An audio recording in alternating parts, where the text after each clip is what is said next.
Experience the future of packaging and processing up close and in action. Explore groundbreaking innovations, engage with hands-on solutions, and connect with the experts transforming the industry. See how these advancements can revolutionize your products, production lines, and business. It all starts here. Don't miss out. Register today at packexpolasvegas.com/unpackedpod.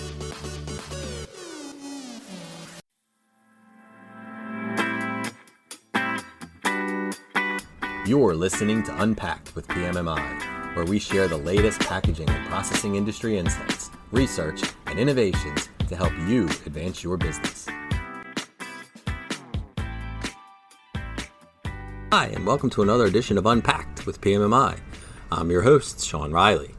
With decades of trade experience between them, Dorner Vice President of Aftermarket Sales and Marketing, and PMMI Board Member and Show Committee Chairperson Matt Jones, and SMC Global Account Manager and PMMI Board Member Julie Hoover have an affinity for trade shows and their value to the packaging and processing industry.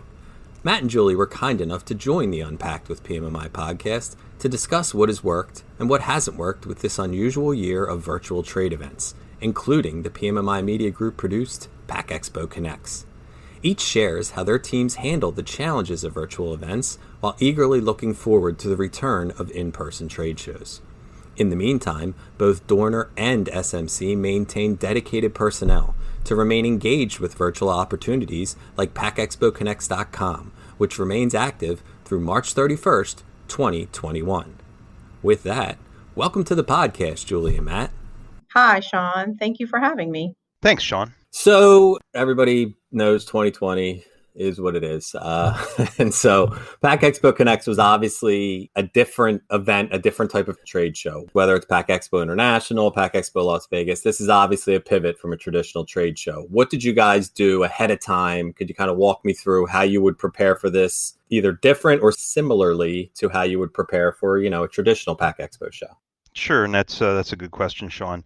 There were items that were similar in certain respects to a conventional trade show, a live event, and in ways that we prepared. And there were other items, of course, that during the event that made it really completely different. So first, what we did was we, much like a normal trade show, a live event, we assigned a dedicated resource to the event. So our marketing director assigned one of her people, the person who would normally kind of be the show coordinator, to PACK EXPO Connects. So we treated it early on as a normal trade show, if you will. So by doing that, there was a person who was involved with the event, and it wasn't the type of thing that we were just shortly or briefly before the event trying to throw it together. It was well planned. I don't want to say rehearsed, but certainly well organized prior to the event. We participated in some of the PMMI programs. We did some of the pre-show advertising,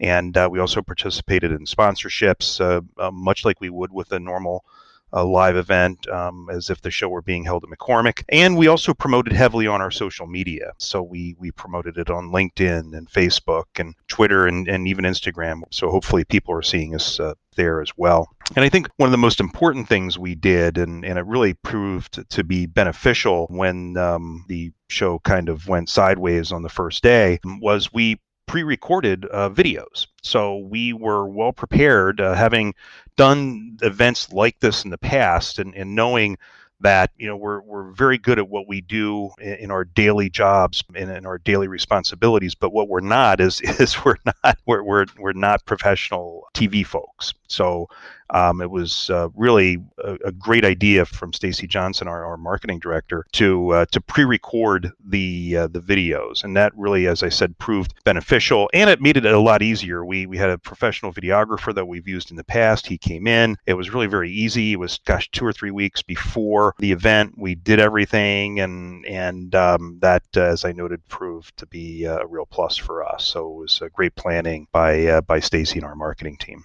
Okay. So, Julie, similarly to Matt and Dorner, did SMC have any type of cache of videos that were used before the event, or did you guys have to kind of come up with your own and prepare in that way specifically for PACK EXPO Connects? It is an interesting question because we're a very global company. You can turn on to, SMC's YouTube page and see all kinds of videos from all over the world, and including from our distributors. And I just, I made the assumption that, we would be so covered with already created content that we could use for the virtual show. And although there was some, either not all of it fit, it wasn't exactly what I wanted, it didn't completely give the details of the topic for our live demos. And so we really did spend a lot of time planning, organizing, and preparing the virtual content that would go into our showroom, including the live demos and what additional content or collateral we were going to use. And it was a big undertaking, I'll be completely honest. I was extremely happy with the outcome. And of course, now the bonus is we have all that content. Ironically, I had a phone call from someone this morning from SMC who was asking about a particular product that we showcased at PACK EXPO. And I was able to lead him directly to our PACK EXPO Connects showroom for some additional information, as well as the recorded sessions that we were able to have from what was going to be the live demos that changed into a different avenue for us. But regardless, we now have that content to use not only for internally for our sales department, but for our distributors, as well as being able to share it with customers who may or may not have even attended PACK EXPO Connects. Very good. Cool. That's what, again, another thing that we've kind of taken, I guess, as a silver lining out of this is it has created this sort of wealth of things that people can share, through March 31st via packexpoconnects.com, but also going forward, someone has a question about a product, you're able to instantly say, well, I can direct you to this video and you can take a look at it before, especially, we have travel restrictions and stuff like that still in place. So I could see how that would be helpful. So unfortunately, with the new technology, and was on us and this was on the platform, you guys, the exhibitors, prepared, everybody put everything together that the best they could. And then technology, the platform didn't work the way that it was presented to be and the way it was intended to be. And Monday rolled around and things did not go as planned. So I guess it's kind of a two-part question of, Matt, how did you guys kind of keep your cool when things didn't work out as planned? And what did you do to pivot? How did you make the most of the situation to ensure that it was still a successful event? So I think first off, having our marketing coordinator in place really helped to keep things tracking. Because if it were kind of a team or a group of people or somebody that was just kind of thrown into the mix right beforehand, we would have really struggled. But having had this one person involved from the start, from the get-go, this was her baby, so to speak. So she did a great job, and she helped to keep us all in line. She was very matter of fact about it, that, hey, these types of things happen, we'll get through it. And we did. So kudos to our marketing coordinator. She did a great job just keeping things together. I know one of our engineering VPs here struggled. He was one of the early Monday presenters, and his initial reaction was, and I remember getting the email shortly after, was he was very angry and very disappointed. But after we kind of stepped back and saw what was going on, that it wasn't a unique occurrence, that there were product problems with the product and the platform, we were able to quickly pivot, leverage the videos, get everything loaded up, and I credit preparedness. Having had the right people planning this and having everything lined up on the front end did help us quite a bit. So we were able to pivot much more easily, I think, than some other companies did. I don't want to sugarcoat it. I know we were disappointed. We had high expectations going into this, and by the middle of the week, we were disappointed. But, when it was all said and done, I think it worked out. We generated some good leads. We call them soft leads, Sean. It's different than a live event, as you know. With a live event, you have the opportunity where you can read body language. You can get a sense as to the person's sincerity. You can have a conversation with them about, is this a budgeted or planned project, those types of things. And in this case, you're not doing that. You basically have people signing up to see your wares and your videos. But so they're a little different, but we did capture a number of good contacts, and we've been following up with them since. We've already made several connections. Very interesting. So yeah, I guess you lose a lot of like your sales tricks and tools that you've picked up all these years by not being in person, which is obviously something that will keep, in-person trade shows going for a long time, I would think. Absolutely. If there's one silver lining to this, Sean, and I'm at the executive level of our business, and I know you're talking with other business executives as well, but we all have a boss. Yeah.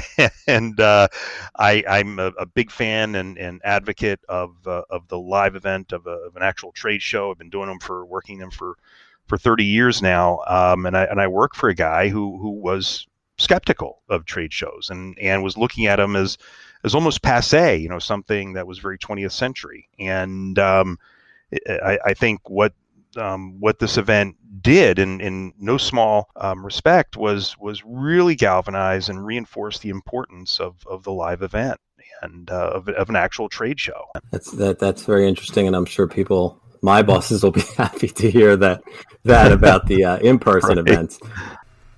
Okay, how about you, Julie? I know you mentioned already where you were able to direct attendees to your virtual showroom, which obviously is the kind of adapting on the fly that's necessary with virtual events. Once you guys were able to, reset for lack of a better word, were you able to have a successful show? And going forward, what are your plans to continue that engagement? Our lead count, talking about that, was better than I expected. And not only better than I expected, what was fantastic, and I think there were people that, talked about this ahead of the show, the engineers who might not typically travel to the show because their engineering manager or the VP of engineering in a small team are the ones that get approved to go. These are the people we saw engaged in our virtual showroom. I thought that was great. So we now have more leads than I expected, but not just more leads. I would say as good of leads as we would have at the actual show. I would say that our high-level customer leads might not have been as high. The invitations went out, but, I think it's a little different. Normally we have a lunchroom at the show and whatnot. So I would say it wasn't maybe as high a level of attendees that we have as leads. But regardless, we have some good ones that we'll follow up with. We did take the PMMI Media Group's suggestion about sending out a thank you after the fact to anyone who visited our showroom or watched a webinar. So those thank yous have already gone out. We created a landing page within the smcusa.com website specifically for PACK EXPO, and are continuing to add content. For instance, the GoToWebinar recordings. We have a plan to periodically send information to our leads and other customers to remind them, hey, the showroom's open till March. There's some good content there, and that's how we plan to continue the engagement as long as the showroom is still up and running. But again, after the fact, the landing page is going to be there for as long as we want it there. So, and that has some good content as well. Matt, what about you guys over at Dorner? How are you guys planning to keep the momentum going about PACK EXPO Connects, all the way through March 31st? Right. So we continue to promote it. So we are promoting it on social media. We continue to reinforce it in conversations with people. So as opportunities present themselves, we are directing people there to see it. We are going to do our own kind of in-house virtual event in January. So we'll be tying to that as well. So there's ample opportunity for us to continue to promote this well into March. Well, Matt and Julie, we can't thank both of you enough for taking time out of your busy schedules. It's, middle of the holiday season, or whatever the holiday season is this year. And it's been a crazy year, and I know you're both very busy. So we just want to thank you again for taking time out to kind of offer some best practices and some tips to other people about, how to deal with these virtual opportunities and how to make the most of them. So again, thank you very much for taking time out of your day to come on UnPACKed with us. Well, thank you for having me. Thank you, and great talking to you, Sean. Please rate, review, and subscribe. To do that, go to the iTunes podcast or Spotify app on your phone and search for UnPACKed with PMMI.